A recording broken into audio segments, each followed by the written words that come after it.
अपनी गर्लफ्रेंड को स्टॉकिंग्स पहनाते वक्त हमने प्रॉमिस किया था कि साथ में टॉप यूनिवर्सिटी क्लियर करेंगे, पर मुझे मजबूरन एग्जाम में जानबूझकर 0 लाना पड़ा। सिर्फ 600 स्कोर किया और उस टॉप कॉलेज से चूक गया, और वो सीधा फॉरेन चली गई स्टडी करने। असल में उसे पता ही नहीं था कि मैं कॉलेज गया ही नहीं, मुझे फूड डिलीवरी बॉय बनना पड़ा। आज रात थकी हुई बॉडी के साथ अपनी आखिरी डिलीवरी पर जा रहा था, तब अचानक एक रेंज रोवर ने मुझे टक्कर मार दी। अगले ही पल रेड हाई हील्स पहने एक औरत मेरे पास आई और नीचे बैठी, तुम ठीक तो हो? मेरा वो मतलब नहीं था। ये बोलकर उसने अपना गुची का बैग खोला और कैश का एक बंडल निकाला, करीब 2-3 हजार रुपए। ये पैसे अभी रख लो, किसी पास के हॉस्पिटल में जाकर चेकअप करवा लो, कहीं चोट तो नहीं आई, मुझे अभी बहुत अर्जेंट काम है। ये कहकर उसने पैसे मेरे हाथ में थमा दिया और उठकर जाने लगी। पर वो अचानक फिर से रुकी, अपने बैग से एक पेन निकाला, स्टिकी नोट पर एक नंबर लिखा और अपनी आईडी कार्ड के साथ वो नोट मुझे दे दिया। कोई भी प्रॉब्लम हो मुझे डायरेक्टली कॉल करना। मेरा नाम शन यूचू है। जब मैंने उसकी आईडी कार्ड देखी वो जा चुकी थी। 1 मिनट का भी टाइम नहीं लगा, हमने ठीक से बात भी नहीं की। वो व्हाइट रेंज रोवर वहां से निकल गई। मैं बड़ी मुश्किल से उठा, अपनी लास्ट डिलीवरी कंप्लीट की और अपनी इलेक्ट्रिक बाइक घसीटते हुए घर पहुंचा। मेरे हाथ में उस रेंज रोवर वाले की आईडी थी और अब आधी रात हो चुकी थी। थोड़ी देर सोचने के बाद मैंने फोन उठाया और डायल किया। पहली बार में किसी ने आंसर नहीं किया। 1 मिनट बाद मैंने दूसरी बार ट्राई किया। इस बार फोन डायरेक्ट स्विच ऑफ। मैं हार नहीं मानना चाहता था तो मैं तीसरी बार कॉल किया और इस बार कॉल कनेक्ट हो गया। वहां से एक बहुत ही इरिटेटेड आवाज आई, कौन है, क्या प्रॉब्लम है, जल्दी बोलो। मैंने बहुत आराम से कहा, आपकी गाड़ी ने मुझे अभी टक्कर मारी थी। Oh I am sorry, I am so sorry. उसका एटीट्यूड अचानक से 180DGRE चेंज हो गया। वो लगातार माफी मांगने लगी, मेरी गलती थी, आई एम रियली सॉरी। तुम अभी किस हॉस्पिटल में हो, क्या तुमने चेकअप करवाया? डॉक्टर ने क्या कहा? उसकी आवाज सुनकर मुझे काफी रिलीफ फील हुआ। मैंने कामली जवाब दिया, मैं ठीक हूँ, बस मेरी इलेक्ट्रिक बाइक थोड़ी टूट गई है। तुम ठीक हो तो अच्छी बात है, बाइक का कितना खर्चा आएगा मैं पे कर दूंगी। मैंने फोन पकड़े हुए कहा, आपने जितना कैश दिया है वो रिपेयर के लिए काफी है। आपकी आईडी कार्ड अभी भी मेरे पास है, जब टाइम मिले आकर ले जाना, या अभी आ सकती हो? उसने थोड़ी हेजिटेशन के साथ पूछा। मैं अभी बिजी हूँ, निकल नहीं सकती। क्या मैं अपने किसी फ्रेंड को भेज दूं आईडी लेने के लिए? मैंने कहा ठीक है और अपना एड्रेस दे दिया। कॉल डिस्कनेक्ट करने के बाद मैं स्टूल पर बैठकर अपने जख्मों पर क्रीम लगाने लगा। करीब आधे घंटे बाद दरवाजे पर नॉक हुआ। मैं बेडरूम से निकलकर लिविंग रूम में आया। दरवाजा खोला तो देखा बाहर 4 लोग खड़े थे। आगे खड़ा आदमी मेरी ही एज का लग रहा था, करीब 20 साल का, और उसके पीछे खड़े 3 आदमी पूरे बॉडी बिल्डर लग रहे थे। वो काफी खतरनाक लग रहे थे। आगे खड़े आदमी ने मुझे घूरकर पूछा, क्या तुमने कॉल किया था? तुम ही हो वो? मैं कुछ बोल पाता उससे पहले ही उसने इरिटेटेड होकर पूछा, क्या शनयूचू की आईडी कार्ड तुम्हारे पास है? हाँ, अंदर मैं अपना सेंटेंस पूरा भी नहीं कर पाया और उसने मेरे चेहरे पर एक जोरदार पंच मार दिया। फिर उसने मेरे पीठ पर एक किक मारी। मुझे कुछ समझ आता उससे पहले ही मैं जमीन पर गिर चुका था। मैंने उठने की कोशिश की पर उसके जूतों ने सीधा मेरे चेहरे पर आकर हिट किया। अगली ही पल मेरे मुंह में खून का टेस्ट आने लगा। पड़ोस में रहने वाला मेरा रूममेट ल्यू कियांग बाहर आया। उसने एक झलक देखी और डर के मारे अपना दरवाजा बंद कर लिया। वो आदमी मेरे पास आया और अपने लेदर शूज से मेरे हाथ को जोर से दबा दिया। उसने एक कोल्ड आवाज में पूछा, आईडी कार्ड कहाँ है? मैं बोलना चाहता था पर मेरा आधा चेहरा नम हो चुका था। मैं एक शब्द नहीं बोल पाया। उस आदमी ने पीछे खड़े उन 3 लोगों से कहा, अंदर जाओ और ढूंढो। वो आईडी कार्ड और स्टिकी नोट बेडरूम की टेबल पर ही थे। उन्हें जल्दी ही मिल गए। उन्होंने वो उस नेता को दे दिए। उसने आईडी कार्ड देखी और एक सैटिस्फाइंग स्माइल के साथ उसे अपनी पॉकेट में रख लिया। मेरे हाथ पर रखा उसका पैर अब और जोर से दबा रहा था। उसने कोल्डली कहा, अंधे कुत्ते उसे स्कैम करने की कोशिश करता है। मेरी बात ध्यान से सुन ले, अगर दोबारा उस औरत के आसपास भी भटका ना तो मैं तेरी जान ले लूंगा। ये बोलकर उसने मुझे एक और जोर की किक मारी और पलट कर जाने लगा। पर दरवाजे तक पहुंचने से पहले ही उसे जैसे कुछ याद आ गया। वो मुड़कर मेरे बेडरूम में गया, मेरा फोन उठाया और मेरे ठीक सामने उसे जमीन पर पटक दिया। जब उसे कंफर्म हो गया कि फोन पूरी तरह डिस्ट्रॉय हो चुका है तब वो अकड़ते हुए वहां से चला गया। उनके जाने के बाद मैं बेड के किनारे अकेला बैठा रहा। उंगलियों के बीच एक सस्ती सी सिगरेट सुलग रही थी और धुआं निकल रहा था। मुझे समझ नहीं आ रहा था कि ये दुनिया हमेशा इतनी अनफेयर क्यों होती है। लोग अपने चेहरे पर कितने अलग अलग मास्क पहनकर रखते हैं। उस औरत ने मेरे साथ ऐसा क्यों किया? उसने अपनी आईडी कार्ड छोड़ी ही क्यों, फिर गुंडों को भेजकर मुझे क्यों पिटवाया? आखिर क्यों मैंने खुद से एक वादा किया? मैं उससे इस बात का जवाब लेकर रहूंगा। आखिर वो चाहती क्या है? खिड़की के बाहर बारिश और तेज होती जा रही थी, जैसे ये रात कभी खत्म ही नहीं होगी। पर कल जब सूरज निकलेगा इस शहर में एक और अकेला इंसान भटक रहा होगा। सुबह की पहली धूप खिड़की से अंदर आई। मैंने अपना सारा सामान सूटकेस में पैक लिया था। आज मुझे ये रेंट का घर छोड़ना पड़ेगा। कल रात वाले उन गुंडों की वजह से लैंडलॉर्ड को लगा कि मेरा किसी शेडी गैंग के साथ कनेक्शन है, इसलिए उसने मुझे निकाल दिया। सूटकेस को मैंने अपनी खस्ता हाल इलेक्ट्रिक बाइक पर रखा। अब मेरे पास सिर्फ वो 2600 रुपए थे जो उस औरत ने बारिश में मुझे दिए थे। पिछले महीने की सारी सैलरी पापा के मेडिकल बिल्स में चली गई थी। उन पैसों में से 800 का मैंने एक नया फोन लिया, क्योंकि डिलीवरी का काम तो कंटिन्यू करना ही पड़ेगा। बाकी बचे हुए पैसों से रेंट देना था। अगर रात तक कोई रूम नहीं मिला तो मुझे सड़क पर सोना पड़ेगा। नए फोन में सिम डाला, पर फोन स्टार्ट होते ही मेरे चाचा का कॉल आ गया। मोमो क्या कर रहा है? मेरे चाचा चैन शाओजे एक बहुत ही अजीब इंसान है। मेरे दादाजी उन्हें बचपन में सड़क से उठाकर लाए थे। वो मुझसे सिर्फ 6 साल बड़े हैं। उन्होंने चोरी चकारी जैसे बहुत कांड किए हैं। उनकी रेपुटेशन एरिया में एक बदनाम इंसान की है। मैं फुटपाथ पर बैठ गया और बोला, मैं ठीक हूँ। अचानक कॉल कैसे किया? जैसे ही तेरा कॉन्टैक्ट मिला मैं तुरंत निकल गया। आज रात तेरे यहाँ रुकूंगा और कल सुबह की ट्रेन से वापस चला जाऊंगा। ये सुनते ही मेरे पसीने छूट गए। अगर उन्हें पता चला कि मेरे पास रहने का कोई ठिकाना ही नहीं है तो वो तूफान खड़ा कर देंगे। वो जाकर बाबा को बता देंगे और उनकी टेंशन बढ़ जाएगी। ऊपर से मेरे चेहरे पर चोट के निशान थे। उनका जो नेचर है वो इस बात की पूरी इन्वेस्टिगेशन कर लेंगे। ये एक बहुत बड़ी प्रॉब्लम थी। मैंने हकलाते हुए कहा, चाचा आप मेरे पास मत आओ, अपनी मेडिसिन लो और जल्दी वापस निकल जाओ। मैं वर्क में बहुत बिजी हूँ। पर चाचा कहाँ सुनने वाले थे। उन्होंने जोर देकर कहा, तेरी माँ ने देशी अंडों की बास्केट भेजी है। उन्होंने स्ट्रिक्टली बोला है कि ये तुझे देकर आऊं। खैर मैं पहुंच कर कॉल करता हूँ। और उन्होंने फोन कट कर दिया। मैं अगले 2 घंटे तक बस अपने फोन की स्क्रीन को घूरता रहा। अचानक से कोई घर रेंट पर लेना और वहाँ शिफ्ट हो जाना ये प्रैक्टिकल नहीं था। और 2 घंटे में चाचा यहाँ आने वाले थे। ये एक बड़ी मुसीबत थी। थोड़ी देर सोचने के बाद मैंने प्लान बनाया कि रेलवे स्टेशन के पास कोई सस्ता सा होटल देखूंगा और चाचा को वहीं ठहरा दूंगा ताकि वो मेरे घर आने की जिद ना करे। बस एक बार वो सेटल हो जाएं, फिर मैं कहीं पर भी सो जाऊंगा, मुझे फर्क नहीं पड़ता। आज रात किसी तरह निकालनी थी। बस आज रात का जुगाड़ करना था। 2 घंटे बाद मैंने उन्हें स्टेशन से पिक किया। वो बिल्कुल पहले जैसे ही थे, एक फेक नाइकी की शर्ट पहने हुए। उनके मसल्स साफ दिख रहे थे और हाथ पर एक नया टैटू था। मुझे देखते ही वो शॉक हो गए। उन्होंने टेंशन में आकर पूछा, मोमो ये क्या हुआ? तुझे किसी से लड़ाई की? क्या मैंने झूठ बोला नहीं? मैं बस अचानक से गिर गया था, पर उन्हें मेरा झूठ समझ आ गया। उन्होंने गुस्से में कहा, क्या तू अपने चाचा को भी अपने पेरेंट्स की तरह बेवकूफ समझ रहा है? ऐसे कौन गिरता है? क्या हुआ? किसी ने मारा है? क्या तुझे डर के मारे बोल नहीं रहा? मुझे पता था कि वो इन स्ट्रीट फाइट्स में एक्सपर्ट हैं, उन्हें बेवकूफ बनाना आसान नहीं था, पर मैं उन्हें सच नहीं बताना चाहता था। मैंने बात घुमाते हुए कहा, चलो चलो यहाँ से पहले तुम्हारे रुकने की जगह चलते हैं, दोपहर में मेडिसिन लेने चलेंगे। चाचा ने बिना कुछ कहे मेरे साथ चलना शुरू कर दिया। मैंने पहले ही एक सस्ता सा रूम बुक कर लिया था। वहां पहुंचकर मैंने कहा, आज रात तुम ही रुकना, मेडिसिन लेने के बाद मैं अपने काम पर जाऊंगा। और हाँ, मेरे मार खाने के बाद पापा मम्मी को मत बताना, वो बेवजह वरी करेंगे। पर चाचा पीछे ही पड़ गया। आखिर हुआ क्या है? किसने तुझे इतनी बुरी तरह मारा? क्या तू फैमिली से कुछ छुपा रहा है? पहले बता किसने मारा और क्यों? मैं वैसे ही डिप्रेस था। मैंने बेड पर बैठकर सिगरेट जलाई और धीरे से बोला, डैम इट, मुझे खुद नहीं पता कि उन्होंने मुझे क्यों मारा। फिर मैंने उन्हें कल रात की पूरी स्टोरी बता दी। आखिर में वापस रिमाइंड करवाया कि ये बात घर वालों को मत बताना, वरना वो बेकार में घबरा जाएंगे। मेरे पास कुछ 100 रुपए बचे हैं, वापस जाते वक्त ये पापा को दे देना। शहनशाह चुपचाप सिगरेट पीते रहे। कुछ मिनट्स के साइलेंस के बाद बोले, ठीक है, मैं उन्हें कुछ नहीं बताऊंगा। फिर उन्होंने अपनी पॉकेट से 2000 निकाले। अपने पैसे अपने पास रख, मैं तुझे 2000 और दे रहा हूँ, जाकर किसी अच्छी सोसाइटी में अपार्टमेंट रेंट पर ले, खुद की थोड़ी केयर कर। चाचा मुझे पैसे मत दो, मुझे नहीं चाहिए।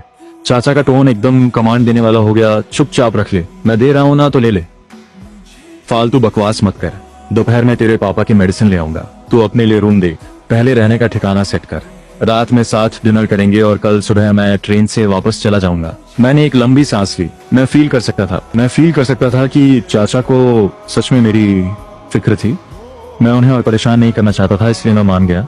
दोपहर में मैं रूम ढूंढने निकल गया और वो मेडिसिन ले।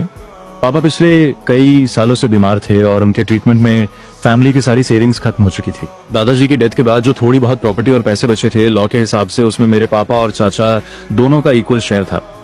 पर चाचा ने उसमें से एक पैसा भी नहीं लिया, सब कुछ पापा के ट्रीटमेंट के लिए दे दिया।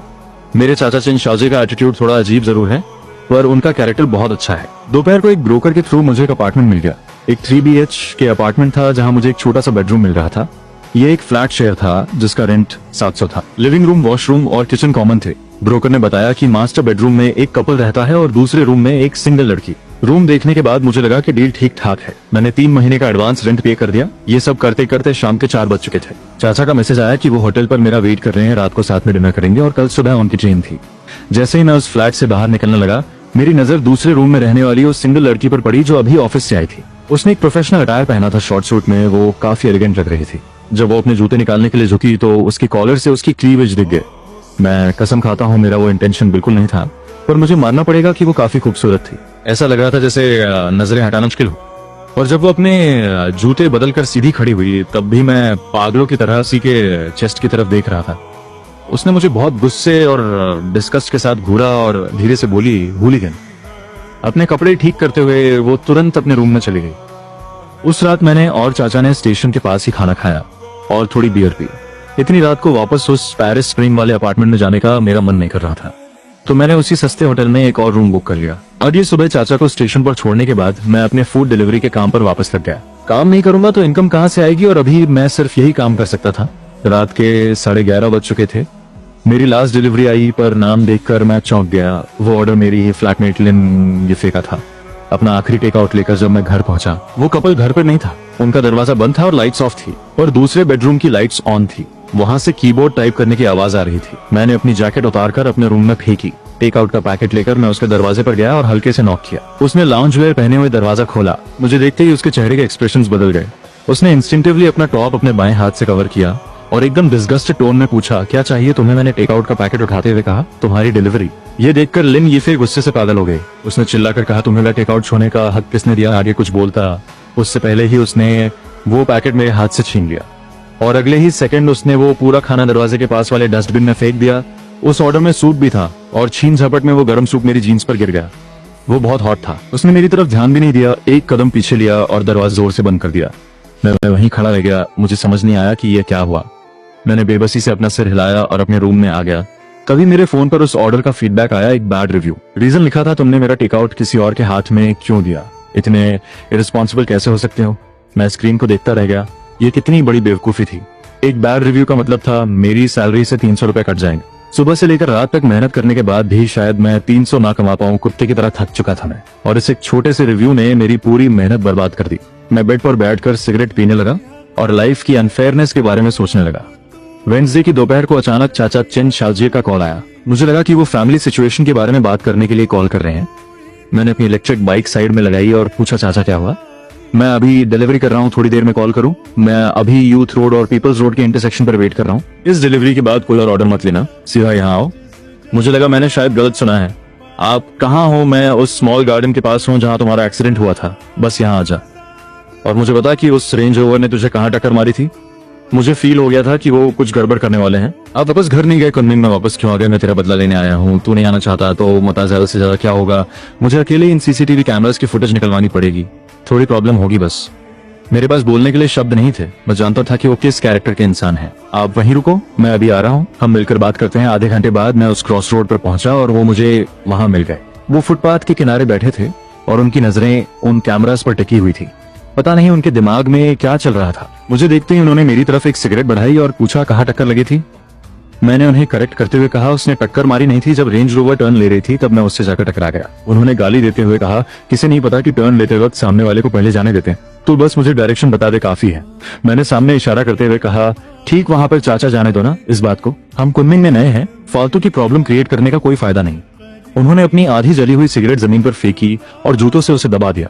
फिर बोले, मुझे पता चल गया है, जैसे ही मुझे उस कार का नंबर प्लेट मिल जाएगा मैं उन मारने वालों को भी ढूंढ निकालूंगा। तू जा अपना काम कर। ये बोलकर वो जाने लगे। मैंने पीछे से चलाते हुए कहा, चाचा मैं पेरिस स्प्रिंग सोसाइटी में रहता हूँ, क्या आप रात में रुकने आएंगे? बिना पीछे मुड़े उन्होंने कहा, नहीं तू मेरी टेंशन मत ले। मैंने उन्हें वहां उस भीड़ में गायब होते हुए देखा। मेरे अंदर एक अजीब सी एंजाइटी बढ़ रही थी। उन्हें नहीं पता कि वो लोग कितने खतरनाक हैं। देखने से ही समझ आ रहा था कि वो अच्छे लोग नहीं थे। रेंज रोवर में घूमते हैं, 10,000 का गुची बैग लेकर चलते हैं। चाचा चंद शाहजी को इस अनफेमिलियर कुनमिंग के बारे में कुछ नहीं पता था। उनका ऐसे अकेले इन्वेस्टिगेट करना बेवकूफी थी। ये खुद ट्रबल को इनवाइट करने जैसा। पर मुझे पता था कि मैं उन्हें नहीं रोक पाऊंगा। बस अकेले टेंशन लेने के अलावा मुझे समझ नहीं आ रहा था कि क्या करूं। 3 रातों के बाद उनका दोबारा कॉल आया। उन्होंने मुझे आधे घंटे के अंदर सेंचुरी सिटी चिलीफांग पहुंचने के लिए कहा। वो ओपन पार्किंग लॉट में मेरा वेट कर रहे थे। मैं तुरंत वहां पहुंचा और उन्हें ढूंढ लिया। वो वहां एक अंधेरे कोने में बैठे हुए थे और उनके ठीक सामने वही व्हाइट रेंज रोवर खड़ी थी। साइड में लगी हुई खरोंचें अभी भी साफ दिख रही थी। मैं कंप्लीटली शॉक में था। आखिर उन्होंने इसे कैसे ढूंढा? मैं डरते हुए उनके पास गया और धीरे से बोला, चाचा छोड़ दो ये सब, इस बात का तमाशा मत बनाओ। पर चेन शाहजी ने एक कोल्ड इमोशनलेस टोन में कहा, नहीं आज तो बदला लेकर ही रहेंगे। मैंने चारों तरफ देखा। रात के 8 बज रहे थे पर जगह पूरी तरह क्राउडेड थी। यहाँ बदला लेने का तो कोई चांस ही नहीं था। सिगरेट पियोगे? चेन शाहजी ने मेरी तरफ एक पैकेट बढ़ाया। वो चुनवा बैंड था। उसने साइड में खड़ी एक ब्लैक सांटाना की तरफ इशारा करते हुए कहा, गाड़ी में जाकर बैठ, वेट करते हैं, लोग आने वाले हैं। किसकी गाड़ी है टेंशन मत ले, बस मेरे साथ अंदर बैठ। गाड़ी में बैठते ही मेरी टेंशन बढ़ने लगी। ये सांटाना कम से कम 10 साल पुरानी और खस्ता हाल लग रही थी। ड्राइवर सीट के राइट साइड में एक स्टील पाइप रखा हुआ था। पाइप के एक एंड पर कपड़ा लपेटा हुआ था। क्लियर था कि आज रात का वेपन यही है। मैं शांत नहीं बैठ पा रहा था। माना मैं उनसे नफरत करता था कि उन्होंने मुझे मारा, पर खुद किसी को पीटना, मैं डर रहा था। मैंने चेन शोजी को समझाने की कोशिश की कि बेकार की प्रॉब्लम ना बढ़ाएं, पर वो मुझे इग्नोर कर रहे थे। मैं बस खुद से ही बातें कर रहा था। करीब 9:15 बजे मेन टारगेट्स की एंट्री हुई। उस रात मुझे मारने वाला आदमी और वो शेन योचू जिसकी गाड़ी से मेरी टक्कर हुई थी, दोनों आ गए। वो दोनों साथ चलते हुए रेंज रोवर के पास पहुंचे। शेन योचू ने अभी भी वो गुची का बैग टांगा हुआ था, पर शायद वो उस रात वाला नहीं था। वो आदमी ड्राइवर सीट की तरफ गया और दरवाजा खोला। चेन शौजी ने कोल्डली पूछा, क्या यही दोनों थे? चाचा जाने देते हैं ना? चेन शौजी इरिटेटेड हो गए, बकवास बंद कर, बस ये बता कि ये वही है या नहीं।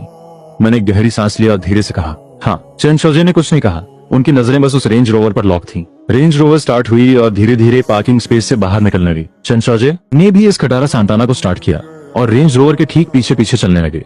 पूरे रास्ते मेरी सांसें अटकी हुई थी। मुझे बहुत अच्छे से पता था कि चेन शौजी किस हद तक जा सकते हैं। रेंज रोवर आगे आगे चल रही थी। कुछ टर्न्स लेने के बाद वो सेकेंड रिंग रोड से उतरी और एक सुनसान सी रोड पर आ गई। चेन शौजी ने सही टाइमिंग देखी, रेंज रोवर को ओवरटेक किया, अचानक स्टीयरिंग घुमाया और उसे कट मार दिया। अगले ही सेकंड उन्होंने जोरदार सडन ब्रेक मारा। सांताना टेढ़ी होकर उस व्हाइट रेंज रोवर के ठीक सामने खड़ी हो गई। मानना पड़ेगा, रेंज रोवर का ब्रेकिंग सिस्टम बहुत सॉलिड था। कोई और गाड़ी होती तो पक्का टकरा जाती। गाड़ी रुकने के बाद चेन शौजी को बाहर निकलने की कोई जल्दी नहीं थी। उन्होंने आराम से सिर झुकाया और अपने लिए एक सिगरेट जलाई। रेंज रोवर का ड्राइवर, यानी वो आदमी जिसने मुझे मारा था, वो बाहर निकल चुका था। वो फुल गुस्से में सांताना के ड्राइवर साइड वाले दरवाजे के पास आया। उसने पैर उठाकर सांताना के दरवाजे पे जोर से किक मारी और गालियां देते हुए चिल्लाया, गाड़ी कैसे चला रहा है, ड्राइव करना आता है या नहीं? चेन शौजी ने बहुत रिलैक्स होकर जलती हुई सिगरेट मुंह में दबाई। राइट हैंड से पहले से तैयार वो स्टील पाइप पकड़ा और लेफ्ट हैंड से संटेना का लॉक खोलकर दरवाजे को जोर से धक्का दिया। वो आदमी जो दरवाजे के बाहर खड़ा था, दरवाजा सीधा जाकर उससे टकराया और वो कई कदम पीछे जा गिरा। चेन शौजी स्टील पाइप लेकर बाहर निकले। कोई फालतू बात नहीं, सीधा पाइप घुमाया और उसके सिर पर दे मारा। उस आदमी ने इंस्टिंक्टिवली बचने के लिए अपना बायां हाथ ऊपर किया। पाइप उसके हाथ पर लगा और उसी पल चेन शौजी का पैर सीधा उसके पेट पर पड़ा। वो आदमी 2 कदम पीछे लड़खड़ाया और फुटपाथ के किनारे गिर पड़ा। वो चेन शौजी के खतरनाक ऑरा से पूरी तरह डर चुका था। जमीन पर पड़ा वो चेन शौजी को देख रहा था। उसका चेहरा पीला पड़ गया था और मुंह से एक शब्द नहीं निकल रहा था। उसका सारा एटीट्यूड एक सेकंड में गायब हो गया। शेन योचू तुरंत पैसेंजर सीट से बाहर निकली, भागकर उस आदमी के पास आई और घबराते हुए नीचे बैठकर पूछा, युहा तुम ठीक तो हो? चोट तो नहीं लगी? ये पूछने के बाद उसने सिर उठाकर चेन शौजी की तरफ देखा और चिल्लाई, तुम क्या कर रहे हो? इसे क्यों मार रहे हो? चेन शौजी ने मुंह में दबी सिगरेट को अपने लेफ्ट हैंड में पकड़ा और बिना पीछे मुड़े बोले, मोमो इधर आ। बोल, इसका क्या करना है? मैं डरते कांपते हुए चेन शौजी के पास गया और धीरे से बोला, चाचा जाने दो, मार तो दिया है, अब चलते हैं। तुम लोग हो कौन? शेन योचू ने मुझे नहीं पहचाना। सोचूं तो यहाँ नॉर्मल ही था। उस रात बारिश हो रही थी, आधी रात का टाइम था और वो बहुत जल्दी में थी। और सबसे बड़ी बात, मैंने डिलीवरी यूनिफॉर्म पहनी थी और हेलमेट लगा रखा था। उसका मुझे याद ना रखना बिल्कुल नॉर्मल था। पर इस वक्त वो मुझे और चेन शौजी को बहुत ध्यान से देख रही थी। उसने डरी हुई आवाज में पूछा, तुम लोग चाहते क्या हो? चेन शौजी ने शेन योचू को भाव ही नहीं दिया। उन्होंने लेफ्ट हैंड से सिगरेट का एक कश लिया, बची हुई सिगरेट जमीन पर फेंकी और राइट हैंड में वो स्टील पाइप पकड़े हुए धीरे से नीचे बैठे। उस पाइप का एक सिरा उन्होंने युहो की जांग पर टिका दिया। मुझे साफ दिख रहा था कि वो प्रेशर बढ़ा रहे हैं। उस आदमी के चेहरे के एक्सप्रेशंस दर्द से बिगड़ने लगे, पर मानना पड़ेगा वो भी ढीठ था। वो दर्द सहता रहा पर चिल्लाया नहीं। चेन शौजी उसके दर्द से तड़पते चेहरे को देखकर थोड़े मजे लेने लगे। उन्होंने उस आदमी से कहा, मोमो को पीटने और उसका फोन तोड़ने का टोटल बिल बना है 5000 रुपए। तुरंत ट्रांसफर कर, पैसे ट्रांसफर कर दे और बात यही खत्म। चेन शौजी ने कोल्डली मुस्कुराते हुए कहा, अगर ट्रांसफर नहीं किया तो आज तू यहाँ से सही सलामत वापस नहीं जाएगा, मैं देती हूँ। शेन योचू को शायद पता था कि यह आदमी नॉर्मली कैसा बिहेव करता है और चेन शौजी के खूंखार एटीट्यूड ने उसे सच में डरा दिया था। उसने अपना बैग खोला और गिड़गिड़ाते हुए कहा, उसे नुकसान मत पहुंचाओ, मैं पैसे देती हूँ। ये बोलते हुए उसने बैग से कैश निकाला और बिना गिने ही चेन शौजी के हाथ में थमा दिया। मुझे नहीं पता इसमें कितने पैसे हैं, मैंने सब दे दिए हैं। चेन शौजी ने एक नजर कैश को देखा और बोले, काफी है, ये मैटर फिलहाल के लिए खत्म हुआ। और सुन, अपने पैसों का रौब दिखाकर लोगों को दबाना बंद कर। तुम दोनों कान खोलकर सुन लो, अगर अभी भी कोई खुजली बची है तो मुझे आकर ढूंढ लेना। मेरा फोन नंबर बहुत सिंपल है, 135667, जब भी दिल करे कॉल कर लेना। ये सब बोलने के बाद चेन शौजी ने अपने हाथ का स्टील पाइप वापस रख लिया। मुड़कर मुझसे बोले, मोमो चल, अगर इसने दोबारा तुझे परेशान किया तो मैं इसके हाथ पैर तोड़ दूंगा। चेन शौजी के प्रॉब्लम्स हैंडल करने का यही स्टाइल था। वहां से पलटकर जाने से पहले मैं खुद को रोक नहीं पाया और मैंने शेन योचू की तरफ एक बार फिर देखा। सच में बहुत खूबसूरत थी। उसके फीचर्स इतने परफेक्ट थे कि मेरे पास उसे डिस्क्राइब करने के लिए शब्द नहीं थे। जब मैं उसे देख रहा था तब वो भी मुझे ही देख रही थी। एक पल के लिए हमारी नजरें मिली और मुझे अंदर ही अंदर बहुत शर्मिंदगी फील हुई। मैं तुरंत अपनी नजरें हटाई और मुड़कर गाड़ी में बैठ गया। चेन शौजी समझ गए थे कि मैं डरा हुआ हूँ। उन्होंने मुझे टोकते हुए कहा, क्या हुआ, डर गया, क्या फट गई? अरे इंसान ही तो है, 2 कंधे और 1 सिर।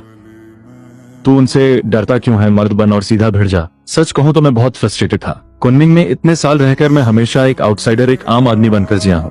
मैं किसी से पंगे नहीं लेना चाहता था, किसी से बहस या लड़ाई तो बिल्कुल नहीं। मैं बस यही सोचता था कि झमेले से दूर रहो, मेहनत से काम करो, पैसे कमाकर घर भेजो और इतने पैसे सेव कर लूं कि पापा का ऑपरेशन हो सके। मुझे चुप देखकर चंद शौजी मुझे सांत्वना देने लगे, अरे छोड़ना, ऐसे मुंह लटकाकर मत बैठ, इतनी सी तो बात है। अगर वो दोबारा तेरे पास फटका तो मैं उसे फिर ठोकूंगा, तब तक जब तक वो सुधर ना जाए। तू बस आगे वाले क्रॉसिंग पर उतर जाना, ये पैसे रख और थोड़े हिसाब से खर्च करना। मैं कुछ दिन कुनमिंग में ही हूँ, कोई प्रॉब्लम हो तो मुझे कॉल कर लेना। उन्होंने मुझसे पूछा भी नहीं कि मुझे ये पैसे चाहिए या नहीं, बस सारा कैश मेरी गोदी में डाल दिया। मुझे पता था कि पापा के ट्रीटमेंट में बहुत पैसे लगने वाले हैं, इसलिए मैंने भी कोई फॉर्मेलिटी नहीं की। करीब 6,000 रुपए थे, मैंने सब रख लिए और पूछा, आप घर वापस नहीं जा रहे? कुनमिंग में क्या काम है? तू टेंशन मत ले, बस इतना समझ ले कि मैं डिलीवरी नहीं करने वाला। याद रखना, अगर वो फिर से तुझे तंग करे तो सीधा उसे ठोक देना, डरना मत। मेरे और चंद शाहजी के सर्वाइवल कॉन्सेप्ट्स में हमेशा से जमीन आसमान का फर्क रहा है। क्रॉसिंग पर उतरने के बाद मैं आधी रात को शहर की सड़कों पर अकेला भटक रहा था। पॉकेट में हजारों रुपए कैश था, पर मुझे फील हो रहा था कि ये पैसे कुछ ज्यादा ही आसानी से मिल गए हैं, इतनी आसानी से कि मुझे घबराहट हो रही थी। एक पल के लिए तो मन किया कि शेन योचू को कॉल करूं, ये पैसे वापस कर दूं और क्लियर करूं कि ये सब एक मिसअंडरस्टैंडिंग थी। मैं मानता हूं कि मेरे दिमाग में ऐसे ख्याल आ रहे थे क्योंकि मैं एक गरीब इंसान हूं जो इन बड़े पंगों को अफोर्ड नहीं कर सकता। और हाँ, मेरी एक और इंटेंशन भी थी। मैं ख्यालों में सोच रहा था कि काश मैं शनयूशु से जान पहचान बढ़ा सकूं, कम से कम उसके दिमाग में मेरी इमेज तो खराब ना रहे। फिर अचानक मुझे रियलाइज हुआ कि ये ख्याल कितना डरावना है। मैं ऐसी रेडी जैसी लड़की की अटेंशन कैसे एक्सपेक्ट कर सकता हूँ? उसके जैसी परफेक्ट लड़की से जान पहचान बनाने का सपना देखना ही पागलपन था। मैं अपनी ही बेवकूफी पर हंस पड़ा। पेरिस स्प्रिंग सोसाइटी के गेट पर पहुंचकर मैंने साइड वाले ठेले से ग्रिल्ड चिकन विंग्स की 2 स्टिक्स ली।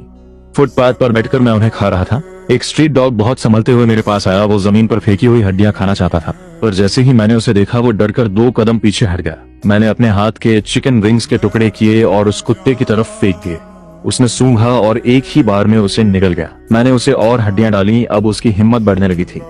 वो धीरे धीरे मेरे करीब आने लगा और आखिरकार उसका सारा डर खत्म हो गया। वो आराम से मेरे पास बैठकर हड्डियां चबा रहा था। अचानक मुझे एक अजीब सा फेमिलियर कनेक्शन फील हुआ। इस अनजान शहर में मैं और वो कुत्ता बिल्कुल एक जैसे थे। बस 2 वक्त की रोटी के लिए दोनों बहुत संभल कर जी रहे थे। घर पहुंचने पर देखा कि वॉशरूम कोई यूज कर रहा है। मैं बालकनी में गया और झुककर सिगरेट पीने लगा। वापस आते वक्त मेरी फ्लैटमेट लिन येफे टॉवल लपेटे हुए वॉशरूम से बाहर आ रही थी। एक सेकंड के लिए हमारी नजरें मिली और उसने फिर से मुझे बहुत गुस्से से घूरा। मुझे समझ नहीं आता कि ये बिना बात के मुझ पर इतना भड़कती क्यों है। बस एक बार गलती से उसका चेस्ट ही तो देख लिया था, वो भी जानबूझकर नहीं।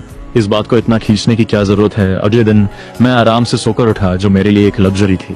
ऐप पर क्लिक करके ऑर्डर्स लेना स्टार्ट किया। पहली ही डिलीवरी एक बहुत बड़ा ऑर्डर था, पूरे 40 लंच बॉक्स।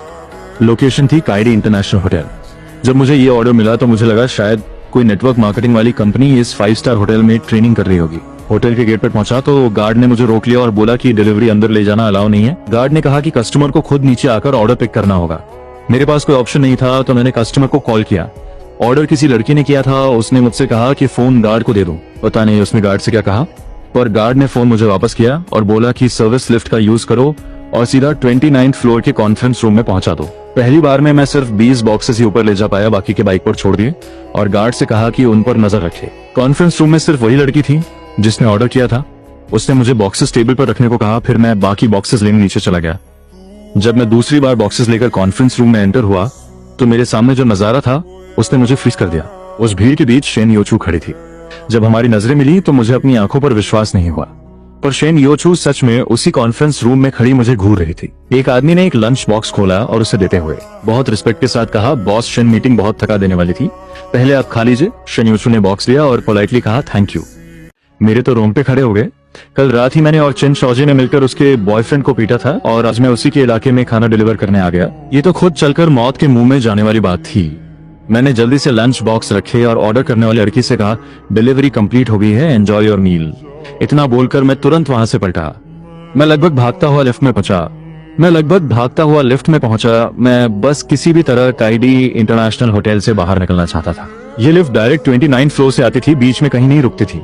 मैं नंबर्स को कम होते हुए देख रहा था और आखिरकार लिफ्ट ग्राउंड फ्लोर पर रुकी। जैसे ही लिफ्ट के दरवाजे खुले मेरे होश उड़ गए। बाहर कम से कम 4 गार्ड्स खड़े थे। मैंने खुद को नॉर्मल दिखाने की कोशिश की और सिर झुकाकर बाहर निकलने लगा, पर 2 गार्ड्स आगे आए और मेरा रास्ता ब्लॉक कर दिया। हमारे साथ चलो। क्या हुआ? मैंने अनजान बनने की एक्टिंग करते हुए गार्ड से कहा, तुम लोगों को कोई गलतफहमी हुई है, बकवास बंद कर। उनके हेड ने सीधा ऑर्डर दिया, इसे पकड़कर ले चलो। इस हक से मैं जोर से चिल्लाया, तुम लोग सिर्फ गार्ड्स हो, तुम्हें मेरी फ्रीडम छीनने का कोई राइट नहीं है। मेरी इस आवाज से होटल लॉबी में खड़े बहुत सारे लोग मेरी तरफ देखने लगे। होटल का लॉबी मैनेजर बहुत स्मार्ट था। उसने सिचुएशन हैंडल करते हुए चेहरे पर एक फेक स्माइल के साथ वहां खड़े लोगों से कहा, सॉरी, आप सबको डिस्टर्ब करने के लिए माफी चाहूंगा। अभी अभी एक गेस्ट ने अपनी कोई क्रीम चीज चोरी होने की कंप्लेंट की है। हमें शक है कि इस डिलीवरी बॉय ने मौके का फायदा उठाकर चोरी की है। हमने सस्पेक्ट को पकड़ लिया है, हम इसे अभी पुलिस स्टेशन भेज रहे हैं। इनकन्वीनियंस के लिए माफी। क्या डिलीवरी बॉय चोर है? आजकल इन डिलीवरी वालों का कोई लेवल नहीं है? कोई लिफ्ट में खाना खा लेता है, कोई थूक देता है, और अब ये चोरी भी करने लगे हैं। ये बहुत गलत है। आगे से कौन डिलीवरी ऑर्डर करेगा? इन लोगों ने पूरे प्लेटफॉर्म का नाम खराब कर दिया है।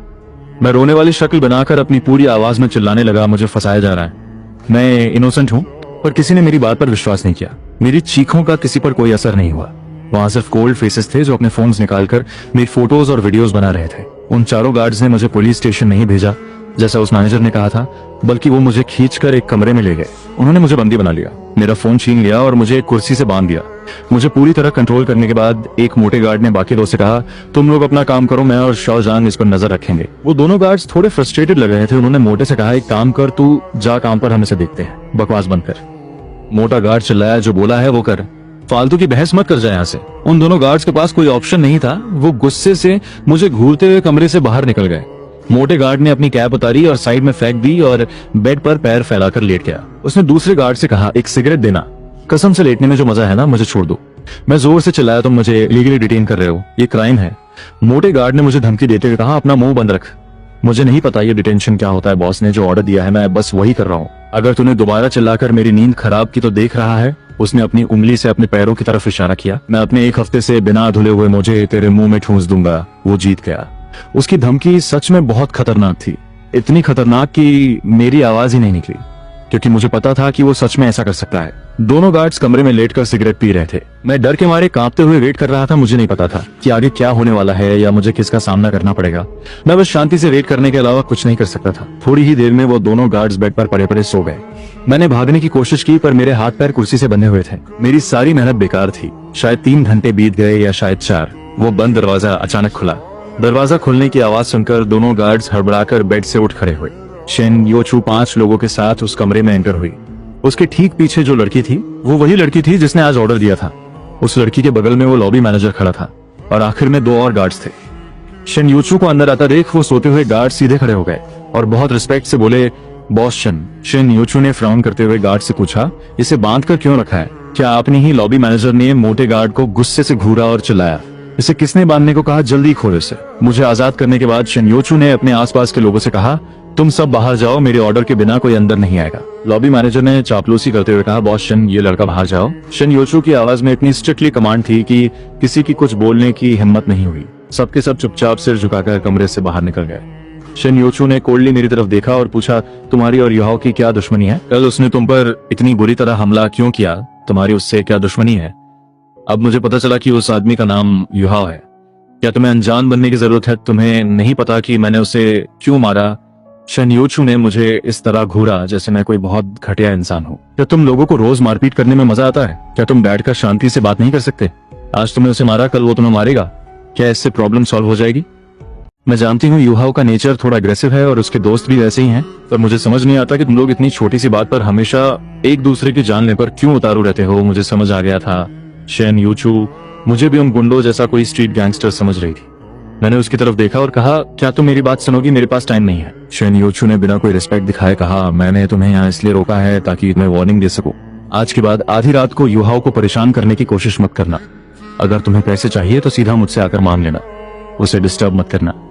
मुझे गुस्सा आ गया। मैंने शेन योचू की आंखों में देखते हुए कहा, तुमने मुझे 3-4 घंटे से यहाँ बांध कर रखा है, मेरा आधा दिन खराब कर दिया सिर्फ ये बकवास करने के लिए। शेन योचू ने पलटकर पूछा, तो और क्या तुम्हें क्या लगता है मैं तुमसे और क्या बात करूंगी?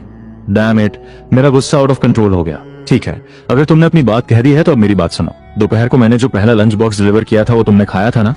तो सुन लो, वो खाना मैंने आधा खाकर छोड़ा हुआ था। तुमने मेरा जूठा खाना खाया है और हाँ, मैंने उसमें थूका भी था। शेन योचू की आंखें फटी की फटी रह गई। अगले ही सेकंड उसने अपना मुंह पकड़ा और वॉशरूम की तरफ भाग गई। जिंदगी में इतना सुकून मुझे कभी नहीं मिला था। मैंने अपना फोन उठाया और शान से अकड़ते हुए कमरे से बाहर निकल आया। कमरे के बाहर वो मैनेजर और गार्ड्स खड़े थे। वो मुझे अजीब नजरों से देख रहे थे, पर मुझे कोई फर्क नहीं पड़ रहा था। मैं पूरी टेंशन में वहां से निकल गया। जितना सोच रहा था उतना मजा आ रहा था। होटल से बाहर आया तो डिनर डिलीवरी का टाइम हो चुका था। मैंने ऐप ओपन किया ताकि डिलीवरी स्टार्ट कर सकूं, पर अकाउंट ओपन ही नहीं हो रहा था। मेरा अकाउंट ब्लॉक कर दिया गया था।